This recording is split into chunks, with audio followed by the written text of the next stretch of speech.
पल्लवी, आप सभी का ग्राम सेवा न्यूज चैनल में तहे दिल से स्वागत करती हूँ। ग्राम सेवा न्यूज चैनल महाराष्ट्र में भिवंडी, शिरडी, सूरत, नासिक, सोलापुर, बेंगलोर इन सभी शहरों में गुजराती के साथ साथ मराठी, तेलुगु और हिंदी माध्यम के द्वारा प्रसिद्ध हुए। आज ही ग्राम सेवा न्यूज चैनल को सब्सक्राइब करें, शेयर करें और लाइक करें। Communist party Marxist CPIM Rajanna Sircilla జిల్లా మహాసభలు 19-20 తేదీలలో జరగబోతున్నాయి। ఈ మహాసభలకి సిపిఎం రాష్ట్ర రథసారథి మాజీ పార్లమెంట్ సభ్యులు రాష్ట్ర పార్టీ కార్యదర్శి కామ్రేడ్ తమ్మినేని వీరభద్రం గారు ముఖ్య అతిథిగా హాజరు కాబోతున్నారు। ముందుగా సిరిసిల్ల జిల్లా ప్రజలందరూ 19లో జరిగేటువంటి భారీ ర్యాలీ బహిరంగ సభలో పాల్గొని జయప్రదం చేయాలని చెప్పి విజ్ఞప్తి చేస్తున్నాను। ఈరోజు కేంద్రంలో అధికారంలోకి వచ్చిన బీజేపీ సర్కార్ తనకు గతం కంటే మెజారిటీ తగ్గినప్పటికీ దేశంలో దూకుడుగా మతోన్మాద నిరంకుశ పోకడల్ని విస్తరిస్తూ ఉంది। ఈరోజు దేశ ప్రజల మధ్యలో విద్వేషాన్ని రెచ్చగొడుతున్నటువంటి పరిస్థితి ఉంది। ఇవి కాక నియంతృత్వం వైపు అడుగులు వేసే విధంగా ఒకే దేశం ఒకే ఎన్నిక ఉండాలనేటువంటి పద్ధతుల్లో మాట్లాడుతుంది। ఆ రకమైనటువంటి రామ్నాథ్ కోవింద్ గారు మాజీ రాష్ట్రపతి వారి సారథ్యంలో ఈరోజు దానికోసమైన ఒక కమిటీని కూడా వేసి క్యాబినెట్ ముందు పెట్టడం అనేటువంటి జరిగింది। భారత కమ్యూనిస్ట్ పార్టీ మార్క్సిస్టు తీవ్రంగా వ్యతిరేకిస్తున్నది। రాష్ట్రాల యొక్క హక్కుల్ని కాలరాసే విధంగా ఒకే దేశం ఒకే ఎన్నిక తీసుకురావాలని చెప్పేసి చెబుతున్నది। మేము కోరుతున్నాం భారత కమ్యూనిస్ట్ పార్టీ మార్క్సిస్ట్ సిపిఐఎంగా భారతదేశంలో ప్రజలందరినీ ఒకే తాటి మీదుగా తీసుకురాగలిగే శక్తి, దమ్ము, ధైర్యం మీకుంటే మొత్తం కులాల్ని రద్దు చేసి ఒకే కులంగా మార్చగలిగే శక్తి, దమ్ము, ధైర్యం బీజేపీ ఆర్ఎస్ఎస్ ఉందా అని చెప్పి మేము అడుగుతున్నాం। ఆ పరిస్థితి లేదు కదా। దేశంలో అసమానతలు ఇలాగే ఉండాలి, దేశ ప్రజల మధ్యలో విద్వేషాలు ఇలాగే ఉండాలి, వాళ్ళకి వైద్యం ఉండకూడదు, ఆరోగ్యం ఉండకూడదు, వాళ్ళకి నివాసం ఉండకూడదు, ఉద్యోగాలు రాకూడదు, రైతులకు పంటల గిట్టుబాటు ధరల విషయం చర్చించదు బీజేపీ సర్కార్। ఏం మాట్లాడుతుంటుందంటే విద్వేషాలు రెచ్చగొట్టేటువంటి విషయాలు తప్ప రైతుల గురించి, కార్మికుల గురించి, నిరుద్యోగుల ఉద్యోగాల గురించి ఇవన్నీ ఏమీ మాట్లాడుతున్నటువంటి పరిస్థితి లేదు।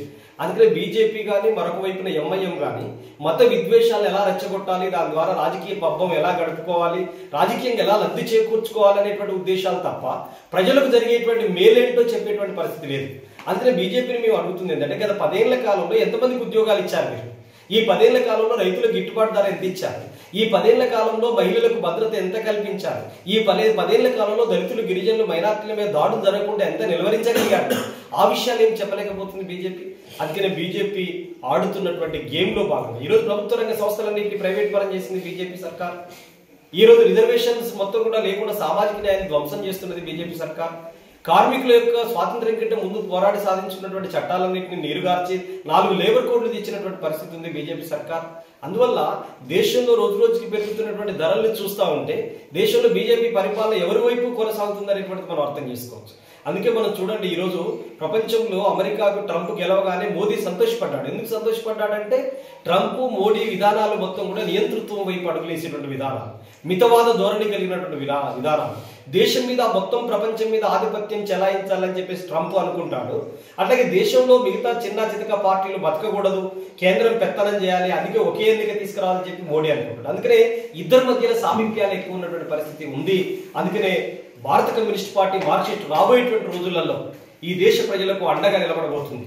సిపిఎం మీద ఇటీవల కాలంలో కొన్ని మీడియా సంస్థలు దుష్ప్రచారం చేస్తున్నారు। ఏమని? మత సంస్థల్లాగా మతాన్ని అడ్డుపెట్టుకొని కూడా ప్రచారం చేయాలి అని చెప్పి సిపిఎం నిర్ధారించిందని చెప్పి చెప్తున్నారు।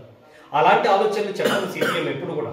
అది ఒక తప్పుడు ప్రచారం, దాన్ని తీవ్రంగా సిపిఎం ఖండిస్తారు। ఎందుకంటే ఈరోజు మనిషి కేంద్రంగా ఆలోచిస్తుంది కమ్యూనిస్ట్ పార్టీ। మనిషికి ఆహారం ఉందా, కడుపులోకి 4 మెతుకులు పోతున్నాయా లేదా, ఒంటి మీద గుడ్డ ఉందా లేదా, తలదాచుకోవడానికి నీడ ఉందా లేదా, చేసుకొని బతకడానికి పని ఉందా లేదా, పిల్లల ఆరోగ్యాల పరిస్థితి ఏమిటి, ఇవి ఆలోచిస్తుంది।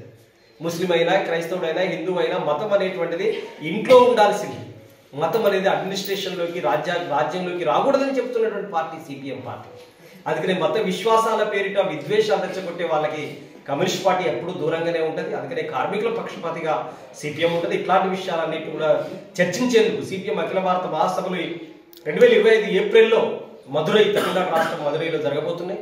రాష్ట్ర మహాసభలు సంగారెడ్డిలో 2025 జనవరి 25 నుంచి 28 వరకు సంగారెడ్డిలో జరగబోతున్నాయి.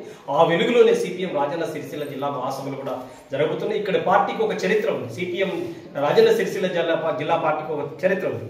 ఉత్తర తెలంగాణలో ఉన్నటువంటి ఈ ప్రాంతంలో సిరిసిల్ల జిల్లా హెడ్ క్వార్టర్లలో గత ప్రభుత్వ హయాంలో డబుల్ బెడ్రూమ్ ఇళ్ల పోరాటం సిపిఎం చాలా సీరియస్ గా వేగంగా నడిపింది.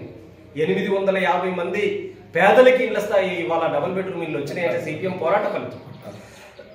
ఇళ్లకు పట్టాలు వచ్చినాయంటే సిపిఎం పోరాట ఫలితం. అట్లాగే పౌర్ణమి కార్మికులు మొత్తం కూడా పరిశ్రమలు కూడా సంక్షోభంలో ఉంటే పెండింగ్ బకాయిల కోసం పెద్ద పోరాటం నడిపింది. రాష్ట్ర ముఖ్యమంత్రి మంత్రులందరినీ కదిలించిన పోరాటం చేసింది సిపిఎం. అంటే ఈ ప్రాంతంలో ఉన్నటువంటి అట్టడుగు పేదల పక్షాన ఎర్ర జెండా నిలబడుతుంది, కలబడుతుంది. ఆ పద్ధతులలో మహాసభలు జరుపుకోబోతుంది. ఆ మహాసభల్ని జయప్రదం చేయాలని ప్రజలు, కార్మిక వర్గం, అట్టడుగు ప్రజలందరూ పెద్ద సంఖ్యలో పాల్గొని ఈ మహాసభల్ని జయప్రదం చేయాలని సిపిఎం రాష్ట్ర కమిటీ తరఫున విజ్ఞప్తి చేస్తున్నారు.